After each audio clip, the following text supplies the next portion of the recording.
Hi అండి. ఈ blouse వచ్చేసి ఇంతకుముందు మీకు నేను ఒకసారి చూపించిన ఒక మాస్టర్కి ఇస్తే కటింగ్ సరిగా లేదు. ఆర్మ్ హోల్ రౌండ్స్ ఏమో బాగా ఎక్కువైపోయినాయి, మళ్ళీ చెస్ట్ ఏమో టైట్ అయిపోయింది. చెస్ట్ దగ్గర ఒకవేళ తగ్గిస్తే ఆర్మ్ హోల్ రౌండ్ చెస్ట్ తగ్గిపోద్ది, ఆర్మ్ హోల్ రౌండ్ తగ్గుద్ది, కానీ చెస్ట్ ఇంకా టైట్ అయిపోద్ది అనమాట. మీకు చూపించిన ఇంతకుముందు నేను ఈ బ్లౌజు అయితే అప్పటి నుంచి నేను అది పక్కకు పెట్టేసిన అండి, కుట్టలేదు.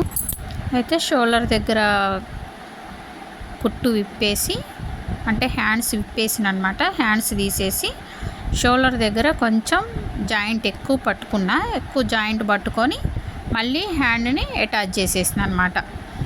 అంతే, దానివల్ల మనకి హ్యాండ్ కొంచెం ఎక్కువ వస్తుంది. దాన్ని కట్ చేసేసుకోవచ్చు. తక్కువ పడితే కష్టం, కానీ ఎక్కువైనా ఏం కాదు, ఇలా ఈజీగా సరి చేసుకోవచ్చు.